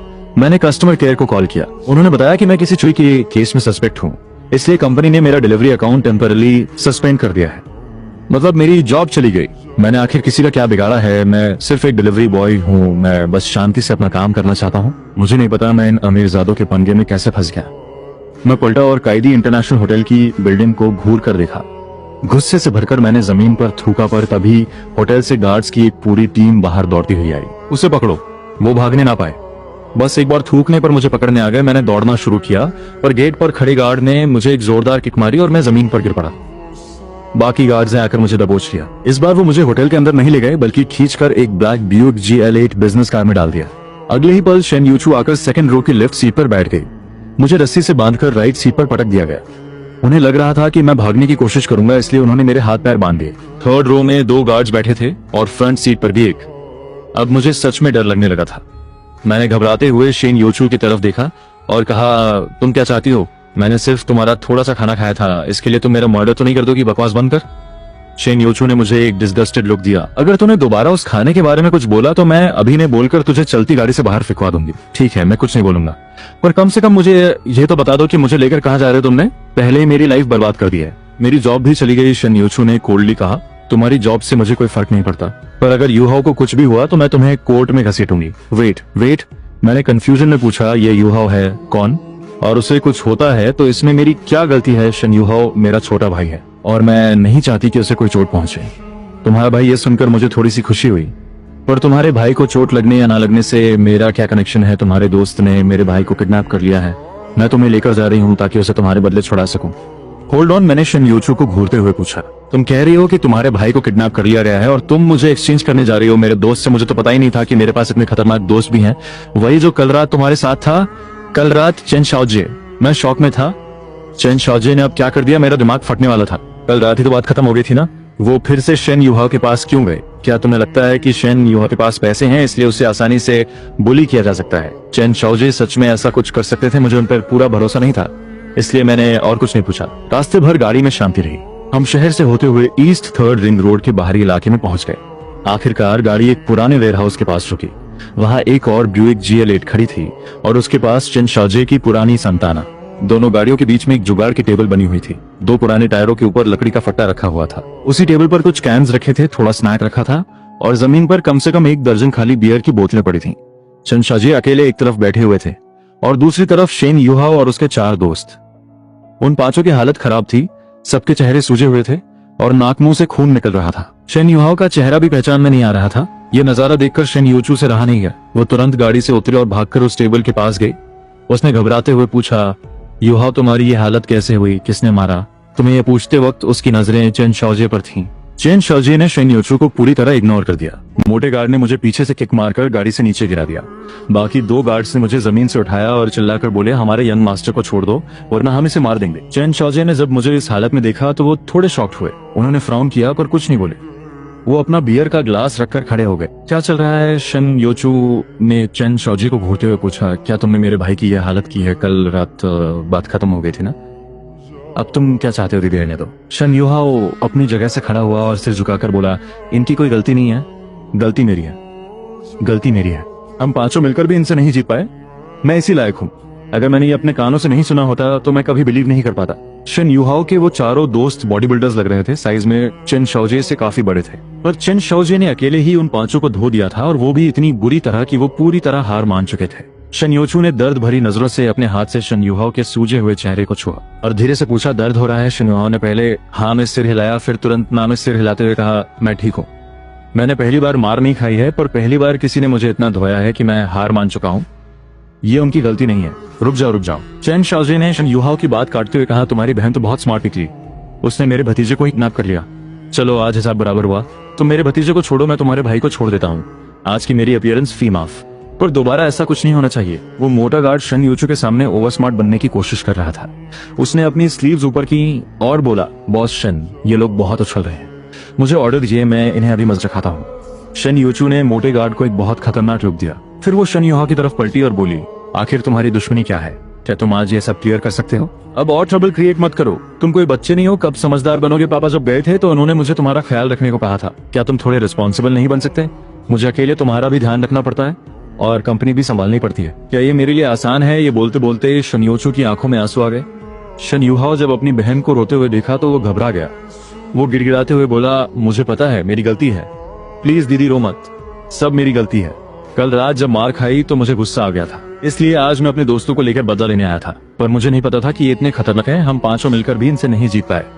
मैं प्रॉमिस करता हूँ आगे से कोई प्रॉब्लम नहीं करूंगा, बस तुम रोना बंद करो प्लीज। हेलो, मैंने पीछे से चिल्लाते हुए कहा, तुम लोग अपना फैमिली ड्रामा बाद में कर लेना, पहले मुझे तो खोलो, मैं अभी भी बंधा हुआ हूँ। तुम लोग एक्सचेंज की बात कर रहे थे ना, मेरे चाचा ने तो तुम्हारे भाई को बांध कर भी नहीं रखा है, कम से कम अपनी साइड की डील तो पूरी करो, मुझे आजाद करो। शन यूचू ने मोटे गार्ड की तरफ देखा। मोटे गार्ड ने तुरंत मेरी रस्सियां खोल दी। वो सच में अपने भाई की केयर करती थी। उसने पूछा, कल रात तुम इन्हें मारने क्यों गए थे? तुम अनजान बनने की एक्टिंग करना बंद करोगी? मैं जोर से चिल्लाया, तुमने अपनी गाड़ी से मुझे टक्कर मारी, फिर इसे मेरे घर भेजा मुझे पीटने के लिए और मेरा फोन तोड़ने के लिए। अब ये मत बोलना कि तुम्हें कुछ नहीं पता। ये सुनकर शन यूचू पूरी तरह शॉक हो गई। वो 3 सेकंड तक मुझे बस घूरती रही, फिर उसने पलटकर शन युहा को देखा। शन युहा ने सिर झुका लिया और बोला, दीदी मेरी बात सुनो। शन युहा की हिम्मत नहीं हो रही थी कि वो अपनी बहन से आंखें मिला सके। उसने बहुत धीमी आवाज में कहा, उस रात तुमने मुझे कॉल करके बोला था कि तुम्हारी गाड़ी से किसी का एक्सीडेंट हो गया है और मुझे तुम्हारी आईडी कार्ड वापस लाने जाना है। मुझे लगा कि कोई स्कैमर तुम्हें फंसा है और तुम्हारी आईडी लेकर तुम्हें ब्लैकमेल कर रहा है, इसलिए मैं अपने दोस्तों को लेकर उसके घर गया और तुम्हारी आईडी जबरदस्ती ले ली। मुझे डर था कि उसके पास तुम्हारा फोन नंबर है और वो तुम्हें पहचान करेगा, इसलिए जाते वक्त मैंने उसका फोन भी तोड़ दिया। शन युहा की आवाज धीरे धीरे कम होती गई। और फिर कल रात जो हुआ वो तुम्हें पता ही है। शन यूचू पूरी तरह हैरान थी। उसने मुझे देखा, फिर शन युहा को देखा जो डर के मारे अपने कपड़ों में छुपने की कोशिश कर रहा था। अब क्लियर हुआ। मैंने शन यूचू से पूछा, तुम्हारे पास तो मेरी बात सुनने का टाइम नहीं था ना, तो अब अपने भाई का एक्सप्लेनेशन सुन लिया, अब क्लियर है सब कुछ। क्या अब क्लियर हुआ? तुमने मुझे अपनी गाड़ी से टक्कर मारी, फिर अपने गुंडों से मुझे पिटवाया, आज तुम्हारे मैनेजर ने मुझे सबके सामने चोर बोला और अब डिलीवरी ऐप ने मेरा अकाउंट भी ब्लॉक कर दिया है, मेरी जॉब चली गई, ये सब तुम्हारी मेहरबानी है। क्या मैं तुम्हारा कुछ बिगाड़ा था? मुझे इस हालत में क्यों पहुंचाया? आई एम सॉरी। शन यूचू का चेहरा शर्म से लाल हो गया था, उसकी आवाज पूरी तरह सॉफ्ट हो चुकी थी। उसने माफी मांगते हुए कहा, मैं तुम्हें कॉम्पनसेट करूंगी, थैंक यू, पर मुझे नहीं चाहिए। ये सोचना बंद कर दो कि तुम्हारे पास पैसे हैं तो तुम कुछ भी कर सकती हो। ये बोलने के बाद मैं बहुत टेंशन में चिन शौजी के पास गया। मैंने एक बियर की बोतल उठाई और एक ही सांस में से खत्म कर दिया। खाली बोतल साइड में फेंक कर मैंने चिन शौजी से कहा, देख कर नहीं लगता कि आप इतना मार सकते हो। चिन शौजी ने बिना किसी घमंड के कहा, हाँ ठीक ठाक ही था। फिर वो खड़े हुए और शन यूचू से बोले, लड़की तुम समझदार लग रही हो, मुझे समझदार लोगों से बात करना अच्छा लगता है। तुम्हारी गाड़ी ने इसे टक्कर मारी, तुम्हारे लोग इसके घर गए, इसे पीटा और इसका फोन तोड़ा, और अब तुम्हारी वजह से मेरे भतीजे की नौकरी भी चली गई। तुम्हें इसका कोई सोल्यूशन तो निकालना ही पड़ेगा। हम इतनी आसानी से यह सब सह कर चुप तो नहीं बैठने वाले। सही कहा। अरे हम तेरी मदद क्यों करें भाई? पर शन यूचू ने उसे चुप कराया और कहा, इसे लिफ्ट तक ले जाओ और मेरे ऑफिस पहुंचाओ। इतना बोलकर वो पार्किंग की तरफ चली गई। वो मोटा गार्ड एकदम सन्न रह गया। क्या मैडम ने तुझे अपने ऑफिस बुलाया है? शन यूचू का ऑफिस 29th फ्लोर पर था, जहां जाने के लिए स्पेशल लिफ्ट थी। वो फ्लोर सिर्फ होटल के टॉप मैनेजमेंट के लिए था। गार्ड ने लिफ्ट के लिए एक्सेस दिया और मैं ऊपर पहुंच गया। वहां दरवाजे पर जनरल मैनेजर लिखा था। मैं दंग था, इतनी कम उम्र में वो जनरल मैनेजर बन गई, सच में कमाल है। पर फिर मेरे दिमाग में गंदे ख्याल आने लगे। क्या उसने इस पोजीशन के लिए अपनी खूबसूरती का इस्तेमाल किया होगा? खैर जो भी हो, वो ऑफिस मैंने अपनी लाइफ में देखा हुआ सबसे आलीशान नजारा था। शन यूचू ने अपने छोटे से कोट में खुद मेरे कॉफी बनाई और पूछा, तुम्हारी बाइक कितने की थी? मुझे अचानक उसे छेड़ने का मन किया। क्या तुम्हारे लिए पैसा ही सब कुछ है? क्या तुम्हें लगता है पैसा हर प्रॉब्लम को सॉल्व कर सकता है? वो बाइक सिर्फ एक मशीन नहीं थी, 3 साल से वो मेरे हर सुख दुख की साथी थी। धूप हो या बारिश, वो मेरे साथ खड़ी रही। और तुम्हारे होटल की एक डिलीवरी ने उसकी जान ले ली। क्या तुम्हें शर्म नहीं आती? क्या तुम्हारा जमीर मर चुका है? शन यूचू अपनी कॉफी का मग लेकर अपनी टेबल से टिक गई और मुझे गौर से देखने लगी। उसने कहा, तुम बड़ी बड़ी बातें तो ऐसे कर रहे हो जैसे उस बाइक के साथ तुम्हारा बहुत गहरा रिश्ता था, पर जो भी हो मैं उसे वापस नहीं ला सकती। सीधा सीधा बताओ, तुम्हें कॉम्पनसेशन में कितना पैसा चाहिए? पैसे के अलावा क्या तुम्हें कुछ और बात करना नहीं आता? वो बड़े एटीट्यूड में बोली, तुम्हारे जैसे कैरेक्टरलेस इंसान के साथ मैं सिर्फ पैसे की ही बात कर सकती हूँ। मेरा कैरेक्टर, मैं बेबस था। उसने अपनी घड़ी देखी और कहा, टाइम वेस्ट मत करो, मेरी मीटिंग है। बोलो कितने पैसे दूं? मुझे अचानक से एक जिद चढ़ गई और मैंने गुस्से ने कहा, मुझे पैसे नहीं, अपनी वही बाइक चाहिए। मैंने कुछ नहीं कहा। 8,000 मैं फिर भी चुप रहा। ठीक है, मैं तुम्हें 10,000 देती हूँ, अब तो खुश हो? उसकी आवाज थोड़ी ऊंची हो गई थी। मैंने उसकी आंखों में देखकर पूछा, क्या तुम्हें सच में लगता है कि मैं यहाँ तुम्हें ब्लैकमेल करने आया हूँ? क्या मैं तुम्हें इतना गिरा हुआ इंसान लगता हूँ? चुप करो, 20,000 ले लो। अगर अब भी नहीं चाहिए तो अभी मेरे ऑफिस से बाहर निकल जाओ और कभी अपनी शक्ल मत दिखाना। मैंने उसकी तरफ उंगली उठाई और पीछे हटते हुए बड़े फिल्मी अंदाज में कहा, तुम्हारी जिंदगी बहुत बेबस है शिन्यूचू, तुम्हारी आंखों में सिर्फ पैसा है। तुम्हें क्या पता कि एक साथी को खोने का दर्द क्या होता है। तुम्हारे साथ फीलिंग्स की बात करना बेकार है। तुम अपने पैसों के साथ अपनी दुनिया में खुश रहो। अलविदा। मैंने टशन में पीछे मुड़कर चलना शुरू किया। रुको, वो पीछे से चिल्लाई, पछताओगे? तो मैं आखिरी बार पूछ रही हूँ, ये 20,000 ले लो। नहीं चाहिए। मैं बाहर निकल आया, पर पीछे से उसने कहा, ठीक है तो समझो मैंने तुम्हारा एक फेवर उधार रखा। जब भी तुम्हें कोई मदद चाहिए हो जो मेरे रूलों के खिलाफ ना हो, मैं तुम्हारी मदद जरूर करूंगी। मेरा नंबर याद रखना। होटल से बाहर निकलते ही मेरा मन किया कि खुद को एक थप्पड़ मारूं। मैंने टशन तो दिखा दी, पर 20,000 का चूना लगा लिया। इतनी बड़ी टशन दिखाने की क्या जरूरत थी? 20,000 कम नहीं होते। खैर, खुद को दिलासा देने के अलावा और कर भी क्या सकता था। रास्ते में मैंने फोन चेक किया तो मेरे स्कूल के दोस्त गाओशू का स्टेटस दिखा। शुक्रिया मम्मी, 24 साल पहले मुझे जन्म देने के लिए। ये देखकर दिल को अच्छा लगा। गाओशू मेरा स्कूल का बेस्ट फ्रेंड था। हम दोनों टॉपर थे स्कूल के बाद। उसने यूनान यूनिवर्सिटी में एडमिशन लिया, पर मैंने छोड़ दिया क्योंकि घर में पैसे नहीं थे और पापा की बीमारी का इलाज चल रहा था। 4 साल पहले वो कुनमिंग आया पढ़ाई करने और मैं काम करने। शुरू में हम बहुत मिलते थे, पर फिर सर्कल्स बदल गए और कांटेक्ट कम हो गया, पर दोस्ती अभी भी थी। मैंने स्टेटस पर रिप्लाई किया, हैप्पी बर्थडे भाई। उसने तुरंत मैसेज किया, मो आज रात बर्थडे पार्टी में आ सकता है क्या? बहुत टाइम हो गया मिले हुए। मैंने कहा, हाँ, वैसे तेरी पढ़ाई पूरी हो गई। उसने बताया कि वो अब इंटर्नशिप ढूंढ रहा है। मैंने पूछा कि वो आगे क्या करना चाहता है। उसने कहा कि उसने बिजनेस मैनेजमेंट किया है और अब किसी अच्छे होटल में मैनेजमेंट की जॉब ढूंढ रहा है। आज रात पार्टी में जरूर आना और अपनी गर्लफ्रेंड को भी साथ लाना, देखें तो सही हमारी जान कैसी लाइफ जी रहा है। गर्लफ्रेंड में कैसे लाऊं? तभी मुझे शेन योचू का ख्याल आया। उसने कहा था ना कि वो मेरी मदद करेगी। क्या मैं उसे डिनर पे ले जा सकता हूँ? अगर मैं उसे गाओशू से मिलवा दूं तो शायद उसे काइडी इंटरनेशनल होटल में जॉब मिल जाए। आखिर शेन योचू वहाँ की जनरल मैनेजर है, कम से कम वो उसे रेकमेंड तो कर ही सकती है। मैंने शेन योचू को कॉल लगाया। उसने फोन उठाते ही पूछा, क्या अब तुम्हें उन पैसों की याद आ गई? क्या तुम नॉर्मल नहीं हो सकती? मैंने मजाक में कहा, तुम्हें क्या लगता है मैं तुम्हें सिर्फ पैसों के कॉल करूंगा? वो हंसते हुए बोली, तो फिर और क्या काम है? तुमने वादा किया था ना कि तुम मेरी मदद करोगी, तो बस आज रात तुम्हें मेरे एक दोस्त की बर्थडे डिनर पर चलना है। ये कोई गलत काम तो नहीं है ना? डिनर वो चौंक गई। तुम्हें लगता है मेरे पास इतना फालतू टाइम है? अगर नहीं आना तो मत आओ। पर फिर मैं यही समझूंगा कि शिन योचू की बातों की कोई वैल्यू नहीं है। तुम कहा न? शन योचू ने शर्मिंदगी के साथ पूछा, तो आप ही बताइए, आपको कितने पैसे चाहिए? चंद शाहजी ने थोड़ा सोचा और कहा, रहने दो। अगर तुमने इसे पैसे दिए तो ये वापस जाकर अपने पापा की ट्रीटमेंट में लगा देगा। इससे अच्छा तुम इसे एक जॉब दे दो। शिन योचू ने तुरंत कहा, नहीं, मुझे नहीं चाहिए। हमने दोनों ने एक साथ कहा। शिन योचू ने मेरी तरफ देखा और धीमी आवाज में कहा, हम अपनी कंपनी में खराब कैरेक्टर वाले लोगों को नहीं रखते। क्या मतलब?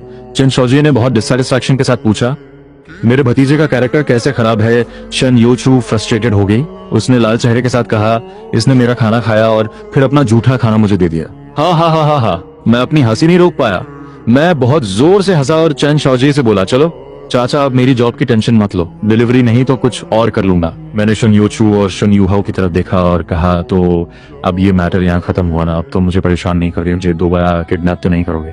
शन योचू का चेहरा शर्म से और लाल हो गया। शन यूहाओ ने जोर से कहा, तुम टेंशन मत लो, मैं सच में हार मान चुका हूँ। मैं सच में शाओजी भाई की रिस्पेक्ट करता हूँ। आगे से कोई भी काम हो बस बता देना। चंद शाओजी ने शन यूहाओ को इग्नोर किया और मुझसे बोले, चल प्रॉब्लम सॉल्व हो गई, मैं तुझे घर ड्रॉप कर देता हूँ। मैं उस खटारा सैंटाना में बैठ गया।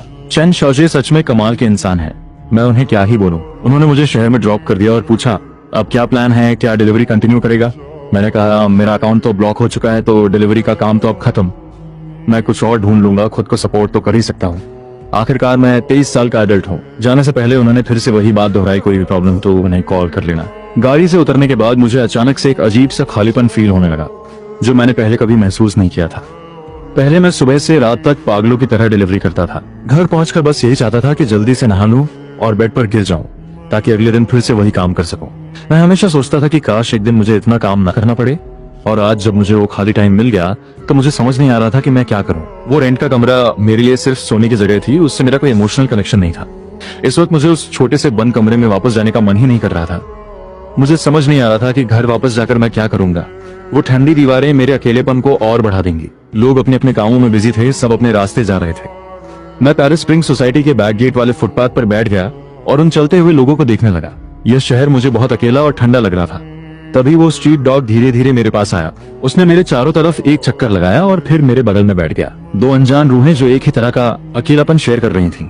6:30 बजे लिन यीफे मुझे दिखाई दी। उसके हाथ में अभी भी एक लंच बॉक्स था और वो सीधा मेरी तरफ आ रही थी। वो कुत्ता उसे देखते ही खड़ा हो गया और खुशी से अपनी पूंछ हिलाने लगा। लिन यीफे फुटपाथ पर आई। इस बार उसने मुझे घूरा नहीं, उसने चुपचाप वो बॉक्स खोला। उसमें कुछ बचा हुआ खाना था। उस कुत्ते को शायद इस रूटीन की आदत हो गई थी। वो सिर झुकाकर मजे से खाना खाने लगा। मैंने खुद से पहल करते हुए लिन यीफे से पूछा, क्या तुम रोज इसके लिए खाना लाती हो? लिन यीफे ने मेरी तरफ देखा और कहा, ये मेरे ऑफिस के कॉलीग्स का बचा हुआ लंच है, इसे फेंकने से अच्छा है मैं इसे बुबू के लिए ले आऊं। उस रात शायद मैंने तुम्हें गलत समझ लिया था। तुम डिलीवरी बॉय हो ना? मैंने अपनी डिलीवरी यूनिफॉर्म देखी, खुद पर ही हंसा और कहा, इतनी कंप्लेंट्स आ गई कि अकाउंट ही ब्लॉक हो गया। मैं डिलीवरी बॉय था, अब नहीं हूँ। लिन यीफे ने थोड़ा हेजिटेट किया और खुद से अपोलोजाइज करते हुए बोली, आई एम सॉरी। उस दिन मेरा मूड खराब था, मुझे बिना पूछे तुम्हें बैड रिव्यू नहीं देना चाहिए था। कोई बात नहीं, मैंने नॉर्मल एक्ट करते हुए कहा, वो पुरानी बात है। लिन यीफे नीचे बैठी उस कुत्ते के सिर पर हाथ फेरा और मुझसे कैजुअली बात करने लगी। तो अब तुम कोई नई जॉब ढूंढोगे? हाँ, कल से जॉब हंटिंग स्टार्ट। तुम इस कुत्ते को जानते हो? इसका नाम बुबू है। ये पास के गांव का एक स्ट्रीट डॉग है पर बहुत समझदार है। लिन यीफे ने मुझसे थोड़ी देर और बात की। जब बुबू ने खाना खत्म कर लिया तो उसने अपने मुंह से वो बॉक्स और प्लास्टिक बैग उठाया और पास के डस्टबिन में डाल दिया। अपना कचरा साफ करने के बाद वो पूंछ हिलाता हुआ हमारे पास आया जैसे हमें बाय बोल रहा हो और फिर दूर भाग गया। मैंने और लिन यीफे ने बुबू को गली के मोड़ पर गायब होते हुए देखा और फिर हम साथ में सोसाइटी के अंदर गए। ये पहली बार था जब मैंने लिन यीफे से ठीक से बात की थी। मुझे पता चला कि वो भी हाल ही में ग्रेजुएट हुई है। हम दोनों ने उस कपल के बारे में बात की जो हमारे बगल वाले रूम में रहता है। जब से मैं शिफ्ट हुआ था मैंने उन्हें देखा ही नहीं था। लिन यीफे ने बताया कि वो भी उन्हें बहुत कम देखती है। शायद वो आसपास की यूनिवर्सिटी के स्टूडेंट्स हैं जो कभी बाहर रात में आकर रुकते हैं और अगली सुबह जल्दी चले जाते हैं। मुझे अब समझ आ रहा था, उन्होंने ये रूम सिर्फ सेक्स के लिए रेंट पर लिया है, क्योंकि होटल का एक दिन का चार्ज कम से कम 100 रुपए होता है और यहाँ पूरे महीने का रेंट सिर्फ 1000 रुपए है। ये उनके लिए बहुत सस्ता डील है। एक स्ट्रीट डॉग बुबू की वजह से मेरी और लिन यीफे की मिसअंडरस्टैंडिंग क्लियर हो गई और हम फाइनली एक दूसरे से नॉर्मल बात कर पा रहे थे। अगली सुबह मैं 7:30 बजे उठा। आदत के हिसाब से मैंने अपनी डिलीवरी यूनिफॉर्म ढूंढी। जब मुझे यूनिफॉर्म मिली तब मुझे याद आया कि मेरा अकाउंट ब्लॉक हो चुका है, अब मैं डिलीवरी नहीं कर सकता। और तभी मुझे रियलाइज हुआ कि मेरी इलेक्ट्रिक बाइक तो अभी भी कायदी इंटरनेशनल होटल पे खड़ी है। मुझे अचानक एहसास हुआ कि मेरी बाइक अभी भी कायदी इंटरनेशनल होटल में ही है। जब उन लोगों ने मुझे दबोचा था मेरी इलेक्ट्रिक बाइक वहीं रह गई थी, पर अब मैंने जल्दी से कपड़े पहने एक ऑटो पकड़ा और सीधा होटल की तरफ भागा। वहाँ गेट पर वही मोटा सिक्योरिटी गार्ड तैनात था। मुझे देखते ही उसने अपनी लाठी घुमाई और बोला, ओए तू फिर यहाँ क्या करने आया है? क्या तुझे फिर से मार खानी है? निकल यहाँ से। मैंने गुस्से में पूछा, मेरी बाइक कहाँ है? उसने मजाक उड़ाते हुए कहा, कौन सी बाइक? यहाँ तेरी कोई बाइक वेक नहीं है, चल फुर्सत में निकल। पर कल तो वो यहीं खड़ी थी। क्या किसी ने उसे चोरी कर लिया? मुझे सीसीटीवी फुटेज देखनी है। वो मोटा गार्ड हंसने लगा, तुझे क्या लगता है ये इंटरनेशनल होटल है? तेरे कहने से तुझे फुटेज दिखा देंगे, तू है कौन? मुझे बहुत गुस्सा आ रहा था, मन किया उसे थप्पड़ जड़ दूं। वो मजाक उड़ाता रहा, अरे उस खटारे की रिपोर्ट लिखवाने पुलिस के पास जाएगा तो वो केस भी रजिस्टर नहीं करेंगे। पर तभी वो अचानक से सावधान की पोजीशन में खड़ा हो गया। मैंने पीछे मुड़कर देखा, शिन यूचू की वो व्हाइट रेंज रोवर सामने खड़ी थी। उसने शीशा नीचे किया और मुझसे पूछा, तुम यहाँ क्या कर रहे हो? मैंने चिढ़ते हुए जवाब दिया, तुम्हें क्या लगता है मुझे यहाँ आने का बहुत शौक है? मैं अपनी बाइक ढूंढने आया हूँ जो कल यहीं थी और अब गायब है। वो मोटा गार्ड तुरंत मक्खन लगाने आ गया, मैडम आप इसकी बात मत सुनिए, उस टूटी हुई बाइक के लिए ये फुटेज मांग रहा है, पागल है ये। आप जाइए, मैं इसे हैंडल कर लूंगा। शिनयूचू ने उसे घूरकर पूछा, तुम क्या हैंडल करोगे? उसकी बाइक कहाँ है? गार्ड ने हंसते हुए बताया, कल की ड्यूटी वाले कह रहे थे कि उसे पुलिस वाले उठा ले गए। ये सुनकर मेरा पारा चढ़ गया। तुम लोगों ने देखा कि मेरी बाइक ले जाई जा रही है, पर एक बार भी नहीं बोला। मैं यहाँ तुम लोगों के लिए डिलीवरी देने आया था और मेरी मदद करने के बजाय तुम तमाशा देख रहे थे। इंसानियत मर गई है क्या तुम लोगों की? वो मोटा गार्ड फिर मजाक उड़ाने लगा, तुम बस पैसों के पीछे भागना जानती हो। शायद उसे मेरी बात चुभ गई। उसने गुस्से में कहा, ठीक है इंतजार करो, मैं आऊंगी, पर उस खाने के बाद हमारे बीच का हिसाब बराबर हो जाएगा, मंजूर है। पर वहां जाकर मेरी बेइज्जती मत करना, बस एक दोस्त बनकर आना। ठीक है, रात को मिलते हैं। शिनयूचू मान गई थी और मैं खुश था। इतने सालों बाद गाओशू से मिल रहा था तो मैंने क्रेड एनवेलप खरीदा और उसमें 500 रुपए डाले। मेरे लिए ये बहुत बड़ा अमाउंट था, पर मुझे लगा यूनिवर्सिटी के स्टूडेंट्स काफी अमीर होते हैं तो कम पैसे देना अजीब लगेगा। शाम को जब मैं रेस्टोरेंट पहुंचा तो शेन यूचू की व्हाइट रेंज रोवर पहले से खड़ी थी। वो गाड़ी से बाहर निकली और उसने प्रोफेशनल अटायर पहना हुआ था। मैं उसे बस देखता ही रह गया। उसने मुझे घूरकर पूछा, क्या देख रहे हो तुमने? ये नहीं बताया था कि क्या पहनना है और मेरे पास चेंज करने का टाइम भी नहीं था। मैंने मुस्कुराकर कहा, प्रोफेशनल कपड़ों में तुम बहुत एलिगेंट लग रही हो। उसने फिर अपनी नजरें घुमा ली। हम अंदर गए। गाओशू मेन सीट पर बैठा था। कमरे में करीब 15 लोग थे। मुझे देखते ही वो खड़ा हो गया और बोला, मोमो आ गया भाई, आजा यहाँ बैठ। उसने अपने पास वाले लड़के को हटने को कहा। मैंने उसे अपनी सिगरेट ऑफर की पर उसने मना कर दिया और अपनी चुनवा की तरफ इशारा किया। गाओशू ने सबको मेरा इंट्रोडक्शन दिया। ये है मोमो, मेरे स्कूल का सबसे जिगरी दोस्त, बहुत बड़ा टॉपर था। 600 से ज्यादा मार्क्स लाए थे इसने। मैंने बस एक फीकी मुस्कान दी। पुरानी बातें छोड़ भाई, हैप्पी बर्थडे। मैंने उसे वो रेड एनवेलप दिया। उसने उसे हाथ में महसूस किया और बोला, अरे भाई इसकी क्या जरूरत थी, मैं तो बस तुझे याद कर रहा था। खैर खाना मंगाते हैं। और ये तेरी गर्लफ्रेंड है, क्या नाम है इनका? शेन यूचू ने गर्लफ्रेंड वाली बात पर कोई ऑब्जेक्शन नहीं जताया और मुस्कुराकर बोली, मेरा नाम शेन यूचू है। गाओशू ने बहुत गर्व से अपनी यूनिवर्सिटी और बिजनेस मैनेजमेंट डिग्री के बारे में बताया। वो काफी कॉन्फिडेंट और प्राउड लगा था। बाकी सब भी अपनी बातों में मगन थे। तभी एक लड़के ने गाओशू को अपनी सिगरेट दी और कहा, मोमो अगर तूने पढ़ाई कंटिन्यू की होती तो आज तुझे डिलीवरी बॉय का काम नहीं करना पड़ता। डिलीवरी बॉय गाओशू के पास बैठी एक लड़की ने बड़े अजीब से टोन में पूछा, क्या ये सच है कि तुम लोग कस्टमर का खाना चोरी करके खाते हो? इंटरनेट पर बहुत खबरें आती हैं। मैं कुछ बोल पाता उससे पहले एक लड़के ने मजाक उड़ाते हुए कहा, खाना चोरी करना तो छोटी बात है, मैंने तो वीडियो देखी है जिसमें डिलीवरी वाले लिफ्ट में सूप में थूक देते हैं। ये लोग बहुत अनहाइजीनिक और इररिस्पॉन्सिबल होते हैं। जिसके पास कोई ढंग की जॉब नहीं होती वही ये सब काम करता है। मेरी गर्दन शर्म से झुक गई। मेरा चेहरा लाल हो गया। तभी एक लड़की ने शेन यूचू की तरफ देखकर पूछा, क्या तुम भी डिलीवरी करती हो? शेन यूचू ने मुस्कुराकर जवाब दिया, हाँ मैं और चेनेमा साथ में काम करते हैं, हम कोलीग्स हैं। वो लड़कियां हैरान रह गईं। ओ माय गॉड, इतनी मेहनत और धूप में काम करके भी तुमने अपनी स्किन को इतना मेंटेन कैसे रखा है? हमें तो जलन हो रही है। शेन यूचू बस मुस्कुराती रही। उसने उन्हें ये नहीं बताया कि वो जनरल मैनेजर है। उसे उन नासमझ लड़कियों की बातों से कोई फर्क नहीं पड़ रहा था। गाओशू को थोड़ा बुरा लगा। उसने धीरे से मेरे कान में कहा, भाई बुरा मत मानना, वो बस ऐसे ही मजाक कर रहे थे। मैंने बस एक मुस्कान दी और कहा, मैं समझ सकता हूँ। पर सच तो यह है कि कुन्निंग में रहकर मैंने बहुत कुछ देखा है। यूनिवर्सिटी के स्टूडेंट। खाने और बातों के बीच गाओशू ने पूछा, तेरे पापा की तबीयत कैसी है? क्या किडनी ट्रांसप्लांट का कोई चांस है? ये सुनते ही मेरा मन भारी हो गया। मैंने शराब का पूरा ग्लास एक बार में पी लिया और कहा, कोई उम्मीद नहीं है भाई, ट्रांसप्लांट में लाखों का खर्चा है जो हम अफोर्ड नहीं कर सकते और ऊपर से मैचिंग डोनर मिलना भी मुश्किल है। अभी बस रेगुलर डायलिसिस चल रहा है। वो अंदर से पूरी तरह टूट चुके हैं। यार 600 से ज्यादा मार्क्स आने के बाद भी तूने कॉलेज क्यों छोड़ दिया? गाओशू ने पूछा। मुझे याद है पूरे स्कूल ने तेरे लिए चंदा भी जमा किया था ताकि तू पढ़ाई कर सके। मैंने उसकी बात काटते हुए कहा, वो सारे पैसे मैंने पापा के इलाज में लगा दिए। तुझे पछतावा नहीं होता? अगर तू कॉलेज गया होता तो आज तेरी लाइफ कुछ और होती। मैंने अपना सिर हिलाया और गाओशू की दी हुई सिगरेट जलाते हुए कहा, अगर मुझे 100 बार भी मौका मिले ना तो भी मैं वो पैसे पापा के इलाज में ही लगाऊंगा। गाओशू के दूसरी तरफ बैठी एक लड़की ने मुझे लेक्चर देना शुरू किया। तुम कितने नासमझ हो, तुम्हें वो पैसे अपनी पढ़ाई में लगाने चाहिए थे। हमारी तरह किसी टॉप यूनिवर्सिटी में एडमिशन लेते, डिग्री लेते तो आज तुम्हारे पास जॉब के बहुत ऑप्शंस होते। कम से कम आज सिर्फ डिलीवरी तो नहीं करनी पड़ती। और वैसे भी डिलीवरी के अलावा तुम कर भी क्या सकते हो? तब तक चुप बैठी शेन यूचू ने आखिरकार बोलना शुरू किया, किसी को भी बिना जाने जज मत करो और हर सिचुएशन का आंसर वही नहीं होता जो तुम सोच रहे हो। उस लड़की ने आंखें घुमाई। गाओशू ने उसे रोकते हुए कहा, लियू कियान बस कर। मोमो के पापा बहुत सालों से बीमार हैं। उसकी माँ घर पे पापा की देखभाल करती है। अब पूरे घर की रिस्पॉन्सिबिलिटी मोमो पर ही है। लियू चियान ने मुंह बनाते हुए धीरे से कहा, छोटी सोच। मैं क्या ही बोलता, मेरे हाथ में पकड़ा हुआ ग्लास कांप रहा था। अचानक मुझे अपने हाथ पर एक बहुत सॉफ्ट और वार्म टच फील हुआ। मैंने मुड़कर देखा, शेन यूचू मुझे देख रही थी। उसकी आंखों में बहुत सॉफ्टनेस थी।